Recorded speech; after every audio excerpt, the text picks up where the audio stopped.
नमस्कार दोस्तों। आज के वीडियो में मैं एसएससी सीजीएल 2024 का जो मेंस हुआ था इसका एक्सपेक्टेड कट ऑफ डिस्कस करने वाला हूं और सारे फैक्टर्स जो भी फैक्टर्स इसको अफेक्ट करेंगे वो भी डिस्कस करने वाला हूं। इस पे कई सारी वीडियोस बनी हुई हैं लेकिन मुझे खुद भी जेन्युइन वीडियो नहीं लगी है, मतलब बहुत ज़्यादा। एक क्या शुभम सर की वीडियो आरबी वाले उन्होंने बनाई थी, लेकिन उन्होंने जो डिस्कस किया है कट ऑफ, अब वो रॉन्ग क्वेश्चंस के बाद क्या रह सकता है इस पर डिस्कस नहीं किया है। ठीक है, तो मैं वो भी डिस्कस करने वाला हूँ। कितना सेफ स्कोर रह सकता है वो भी डिस्कस करने वाला हूँ। किस पोस्ट के लिए कितने 2400 ग्रेड पे के लिए कितना रह सकता है, 2800 ग्रेड पे के लिए कितना ज़्यादा कट ऑफ रह सकता है, वो सारी चीज़ें हम डिस्कस करने वाले हैं। और मैं खुद भी एक एस्पायरेंट हूँ, तो मेरा जो मार्क्स है, मेरे मार्क्स है 320 मार्क्स है मेरे। 18 जनवरी की शिफ्ट थी मेरी। उसके बेसिस पे डिस्कस करूँगा मेरी क्या रैंकिंग है, ये भी आपको बताऊँगा और क्या क्या फैक्टर्स अफेक्ट करते हैं, सारी हम टोटल डिस्कस करने वाले हैं। और मुझे लगता है कि इसके बाद आपको कोई भी वीडियो देखने की ज़रूरत नहीं है। सिर्फ एक अगर आरबी वाले सर शुभम सर की एक वीडियो आती है अगर रॉन्ग क्वेश्चंस के बाद की, तो आप वो देख सकते हैं, क्योंकि उन पे तो मैं भी बहुत भरोसा करता हूँ। मैं भी उनकी वीडियो देखता हूँ। ठीक है, तो हम स्टार्ट करते हैं। सबसे पहले आप यहाँ पर देख सकते हैं कि 18 है मेरी 9 से 12 की शिफ्ट, एक ही शिफ्ट है। उसके बाद नीचे आते हैं तो आप मेरे मार्क्स देख सकते हैं, 320 मार्क्स हैं तो ये है मेरे मार्क्स नॉर्मलाइज्ड होके, ये 324.234 मार्क्स बता रहा है नॉर्मलाइज्ड होके। लेकिन मैं आपको सीन बताऊंगा कि नॉर्मलाइजेशन में क्या क्या चीज़ों का इम्पैक्ट पड़ सकता है। ठीक है, सबसे पहले तो हम ये देख लेते हैं कि रॉन्ग क्वेश्चंस जो 18 तारीख में है उससे कितने मार्क्स बढ़ सकते हैं। ठीक है, और उससे जो ओवरऑल एवरेज है शिफ्ट का उसमें क्या फ़र्क आएगा, क्योंकि वो बहुत ज़्यादा इंपॉर्टेंट है। जितना भी शिफ्ट के एवरेज में इम्पैक्ट पड़ेगा वो सीधा नॉर्मलाइजेशन को इम्पैक्ट कर देगा। ठीक है, मगर अगर हम अभी का केस देखें तो अभी लगभग 5 नंबर जो 2020 वाली शिफ्ट है उनके ज़्यादा आ रहे हैं एवरेज। तो इसलिए हम क्या कह रहे हैं कि डायरेक्ट 5 नंबर सभी बंदों के बढ़ जाएंगे 18 तारीख की शिफ्ट में, और जो कि सही भी है एक तरह से देखें। लेकिन जब रॉन्ग क्वेश्चंस के मार्क्स दिए जाएंगे तो पहले तो 3 से 5 क्वेश्चन रॉन्ग हैं, तो मैं यहाँ पे मतलब एक सेफ़ साइड लेके चलता हूँ कि 3 क्वेश्चंस के मार्क्स जो हैं वो तो देंगे ही, वो तो कमीशन है वो देगा ही। ठीक है, तो किसको मिलेंगे ये मार्क्स? जिनके वो क्वेश्चन गलत है, सीधी सी बात है। बाकी सब ने तो पहले से ही कैलकुलेट कर रखा है, तो उससे ज़्यादा डेटा में फ़र्क नहीं आएगा। अब हम देखते हैं कि ऑलमोस्ट कितने 80,000 बच्चों ने दिया था 18 तारीख को पेपर, तो उसमें से ऑलमोस्ट कितने बच्चों के मार्क्स इससे इंक्रीज़ हो सकते हैं। तो सबसे पहले तो मुझे लगता है कि 20% ऐसे कैंडिडेट होंगे जिनके मार्क्स इंक्रीज़ हो सकते हैं। ठीक है, इसमें कौन कौन इंक्लूडेड है? इसमें वो भी इंक्लूडेड हैं जिनके बहुत कम मार्क्स हैं, और जिनसे ये क्वेश्चन नहीं बने हैं। ठीक है, जिनकी रैंकिंग बहुत हाई नहीं है, लेकिन ये फिर भी इम्पैक्ट करेगा हमारे नॉर्मलाइजेशन पे, क्योंकि जब मार्क्स बढ़ते हैं तो वो पूरे के पूरे शिफ्ट को इम्पैक्ट करता है। ठीक है, तो अगर हम यहाँ पे लेके चलते हैं कि ऑलमोस्ट 20,000 स्टूडेंट के 8 मार्क्स तो बढ़ेंगे ही। 8 का मतलब होता है कि एवरेज में हम लेके चल रहे हैं कि 3 क्वेश्चन के मार्क्स अगर दिए जा रहे हैं तो 20,000 बच्चे ऐसे होंगे। मैं ये थोड़ा सा हायर केस लेके चल रहा हूँ कि आपको एक सेफ़ साइड मिल जाए अपने स्कोर में। ठीक है, इसलिए तो 20,000 बच्चों के 80,000 में से मार्क्स बढ़ेंगे कितने? 8 नंबर बढ़ते हैं। 8 नंबर इस हिसाब से कि मैं मानता हूँ कि 2 क्वेश्चन उनके गलत होंगे हिंदी मीडियम वालों के, तो 2 क्वेश्चन गलत होंगे तो उसका 1-1 नंबर, और 2 क्वेश्चन के नंबर कितने हो गए टोटल? 8 नंबर बढ़ेंगे। अब जब हम पूरी शिफ्ट पे इसका एवरेज निकालेंगे कि मार्क्स बढ़ने के बाद ओवरऑल शिफ्ट में कितना इंक्रीज़ होगा, तो आप देख सकते हैं जब 20,000 पे 8 मार्क्स बढ़ते हैं तो पूरा जो 80,000 बच्चे हैं उस पर 2 मार्क्स बढ़ता है। ठीक है, जब 2 मार्क्स बढ़ता है तो अगर हम एवरेज देखेंगे 18 तारीख की शिफ्ट का, तो वो कितना पहुंच जाएगा? जो कि अभी 79 बता रहा है। 79 इस पे बता रहे हैं, देखो आपको बताता हूँ। ये देखो आप शिफ्ट का एवरेज देख सकते हैं। 18 तारीख की शिफ्ट का एवरेज बता रहा है 277। ठीक है, तो इसको हम 2 मार्क्स बढ़ा सकते हैं। ठीक है, और मुझे नहीं लगता कि इससे ज़्यादा इंक्रीज़ होगा, क्योंकि 20,000 से ज़्यादा बच्चों के वो जो क्वेश्चन थे ना, वो जेन्युइनली एकदम रद्दी क्वेश्चन थे बिल्कुल बिन सर पैर के, मतलब कोई अगर अंधा भी जाएगा तो भी उसको सही कर देगा, वैसे क्वेश्चन थे। तो इसलिए मैं कहता हूँ यहाँ पे 277 मार्क्स में हम 2 मार्क्स को ऐड कर लेते हैं शिफ्ट में, तो 279 मार्क्स हो जाएगा। तो जो बच्चों के मार्क्स इंक्रीज़ होंगे, जो ये 80,000 बच्चे हैं इनके मार्क्स इंक्रीज़ होंगे नॉर्मलाइजेशन के चलते। वो कितने मार्क्स इंक्रीज़ होंगे? ऑलमोस्ट 3 मार्क्स होंगे। इससे ज़्यादा के मेरे को बिल्कुल चांस नहीं लगते कि 3 मार्क्स से ज़्यादा इंक्रीज़ होंगे, क्योंकि अगर हम दोनों ही शिफ्ट देखें तो बहुत ज़्यादा फ़र्क नहीं है। मतलब टफेस्ट शिफ्ट की अगर हम बात करें तो ना 18 तारीख और 20 तारीख में बहुत ज़्यादा तो डिफरेंस है नहीं है। ठीक है, मैं खुद दे के आया हूँ, और मैं आपको बताता हूँ मेरी सिस्टर है वो 20 तारीख को देने गई थी मीन्स, तो इतना ज़्यादा फ़र्क नहीं है। हमने भी डिस्कस किया अच्छे से, और बाकियों की भी डेटा मुझे मिला हुआ है। मुझे क्या मिला, सबको ही मिला हुआ है रैंक मित्र, सब में बांट रहा है प्रसाद की तरह। तो उस हिसाब से तो मैंने आपको बता दिया है कि 3 मार्क्स नॉर्मलाइजेशन में इंक्रीज़ होंगे, ठीक है। 18 तारीख की शिफ्ट वालों को क्या एक्सपेक्टेड कट ऑफ रह सकता है, उसके लिए हमको यहाँ पे थोड़ा सा डेटा देखना पड़ेगा, और ये हम रॉ डेटा देखेंगे। ये नॉर्मलाइज्ड है, ये रॉ डेटा है, ठीक है। अब इसमें ये डेटा कितने का है, ये है 1,07,125 स्टूडेंट्स का। मतलब अभी भी कितने स्टूडेंट्स ऑलमोस्ट कम है, 80,000 से थोड़े कम कैंडिडेट कम है। अब इसमें से हम ये मान लेते हैं कि मतलब कई सारे तो ऐसे होंगे जिनके बहुत कम होंगे, या फिर जिनकी टाइपिंग नहीं निकली होगी, तो वो लोग तो देखा ही नहीं है उन्होंने। तो हम इसमें से 30,000 स्टूडेंट्स को तो ऐसे हटा ही देते हैं। तो ऑलमोस्ट 50,000 और बच रहे हैं, जिसका डेटा अभी रैंक मित्रा ने हमें नहीं दिया है। अब इसका मुझे ऐसा लगता है कि मैक्स टू मैक्स 5,000 स्टूडेंट्स ऐसे होंगे जिनके 300 प्लस मार्क्स होंगे। ये जो 50,000 बच रहा है ना, इसमें से मैक्स टू मैक्स 5,000 ऐसे होंगे जिनके 300 से ज़्यादा मार्क्स होंगे। और ये मैं इस बेसिस पे कह रहा हूँ क्योंकि जो सीरियस कैंडिडेट होता है वो अपने मार्क्स चेक कर ही लेता है, और नॉर्मली यही प्लेटफॉर्म है। अगर हम दूसरे भी प्लेटफॉर्म देखें तो भी 1,10,000 से ज़्यादा का डेटा किसी ने भी नहीं बताया है। एक लर्निंग एरा अगर आप वेबसाइट पे विज़िट करते हैं तो लर्निंग एरा पे आप देख सकते हैं, वो बोलते हैं 1.5 लाख प्लस।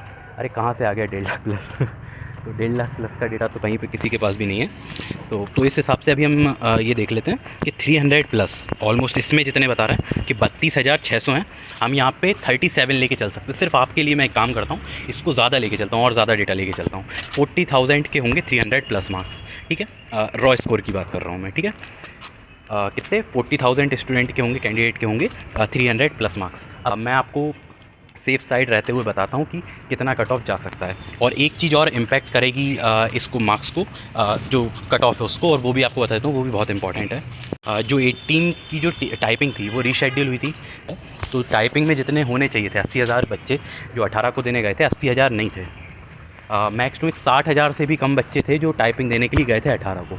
उसकी वजह क्या थी, किसी के बहुत कम मार्क्स थे इसलिए वो देने नहीं गया, और किसी के मार्क्स तो ठीक थे, मतलब 310, 315, 320 तक होंगे, लेकिन उसके साथ दिक्कत ये थी कि वो इससे अच्छी जॉब पहले से ही कर रहा है, तो उसे पता है कि इसमें बहुत अच्छी पोस्ट तो मिलने नहीं वाली है, तो काहे को फालतू टाइम वेस्ट करो। तो ये बहुत इंपॉर्टेंट क्राइटेरिया है जो हमको लेके चलना पड़ेगा कट ऑफ लेते टाइम।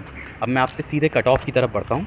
तो यहाँ पे अगर हम देखें तो 310 से पहले तो ज़्यादा की बात कर लेते हैं, तो 18,099 जो कैंडिडेट हैं वो 310 से ज़्यादा मार्क्स हैं इन लोगों के, ठीक है। और सिलेक्शन भी ऑलमोस्ट 18,000 का ही होना है।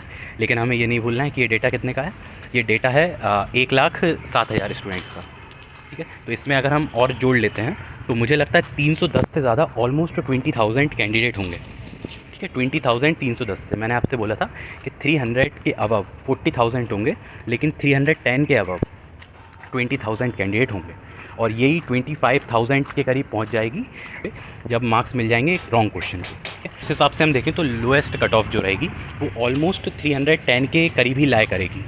इसमें अब क्या केस बनता है कि ST SC जो है उसके आप कैंडिडेट देख सकते हैं 310 से कम कितने हैं। SC के कैंडिडेट हैं 892 और 252 ST के कैंडिडेट है, बहुत कम है, ठीक है। तो यहाँ पे ही कट ऑफ कम जाएगी ST SC की। अब ST SC की कट ऑफ कितनी कम जा सकती है हम देख लेते हैं। तो ST SC की कट ऑफ जा सकती है, आप देख सकते हैं 300 अबव 2232 कैंडिडेट हैं जिनके 300 से ज़्यादा मार्क्स हैं SC कैटेगरी में, और वहीं 600 हैं जिनके 300 से ज़्यादा मार्क्स हैं ST कैटेगरी में। तो इसलिए 300 मार्क्स से कम ही जाने वाली है ST SC दोनों कैटेगरी में कट ऑफ।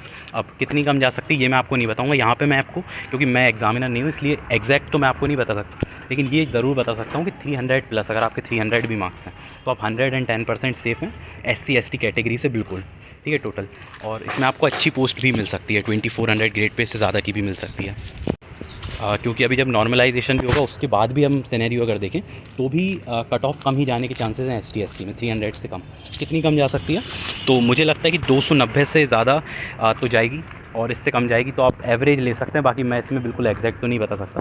295 के करीब जा सकती है SC की कट ऑफ, और ST की कट ऑफ और कम जा सकती है, ठीक है। 293 रह सकती है, 294 रह सकती है, कितनी भी रह सकती है, एग्जैक्ट कैसे बता दूंगा।